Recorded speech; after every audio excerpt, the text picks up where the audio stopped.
Hello. Today is October 12th, 2016. Hope you all are well.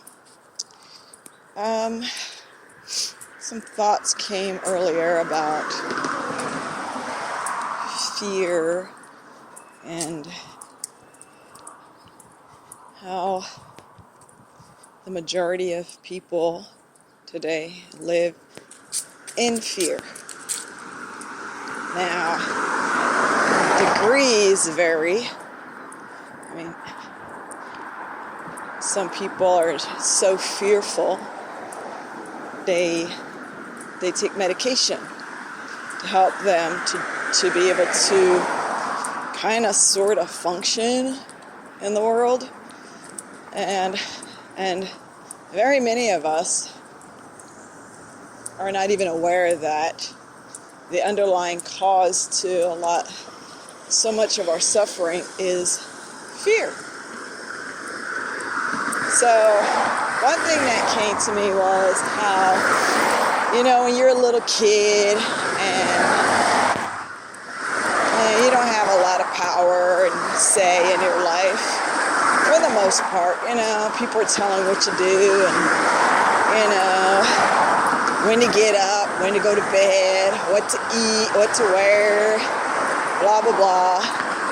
And pretty soon you start feeling like, wow, man, I can't wait till I'm a grown-up. I can make my own decisions.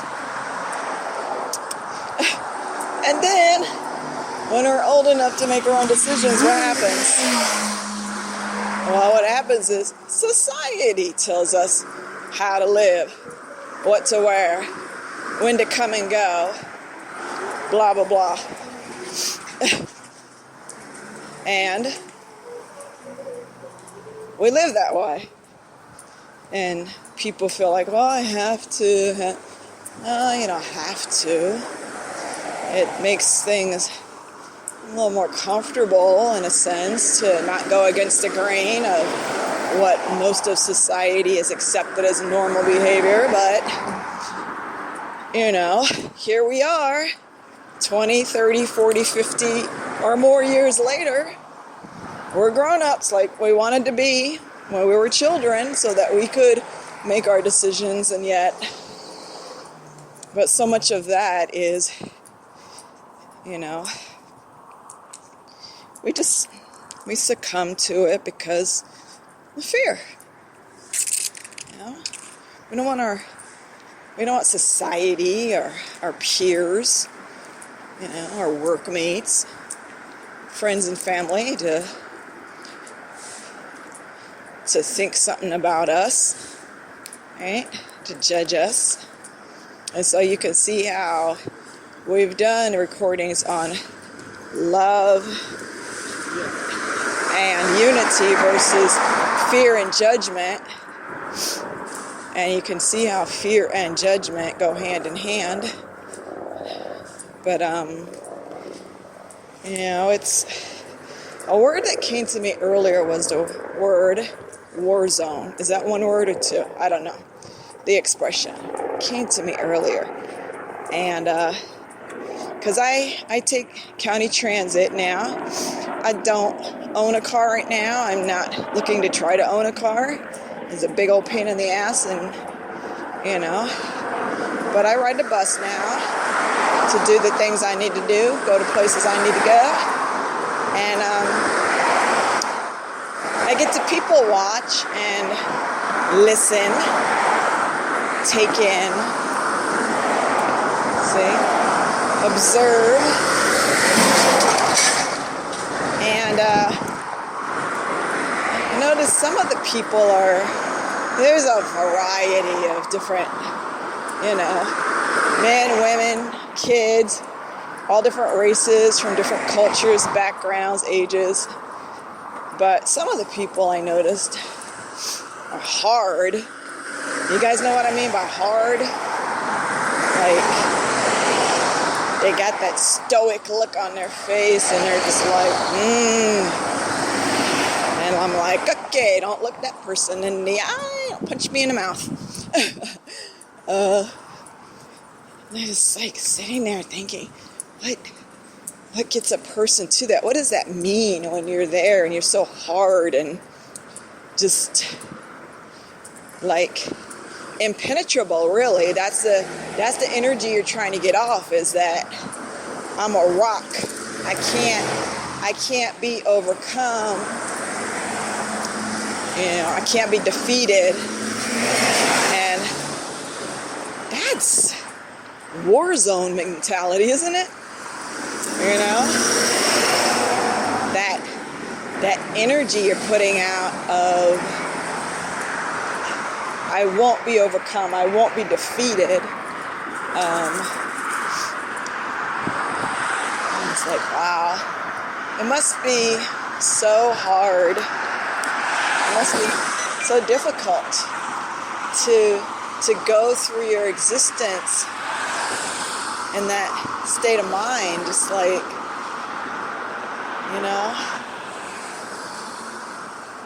so difficult. And just wondering how people get to that point where they just cut off from anything that might hurt them or might reject them, make fun of them, laugh at them, turn them away, cause them suffering. But see, the problem with that is when you build up those walls and that huge impenetrable barrier around yourself, well, nothing can get through, you see? And you're suspect of everything. And so and that's why if you've ever dealt with people that are sort of kind of like this, your efforts to try to get in is very difficult, with love or with goodwill or compassion.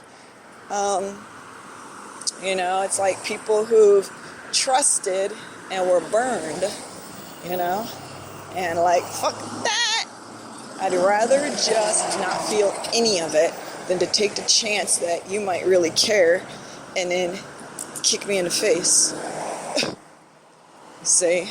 So, instead of judging people who seem like they're existing like this and saying, why don't you be nice? Why are this? Have compassion. We have to have compassion. And it doesn't always have that face on it where a person might, in their demeanor, they may not always come across hard like that, but in their behavior, you see, a lot of people exist like that. A lot of us have been hurt, right? I would even venture to say that most of us have been hurt or through some kind of traumatic experience that left us deeply wounded and afraid to go through that kind of suffering again. And so we can have compassion. Sometimes, when you're dealing with a person and you always feel like they're always putting up barriers between you,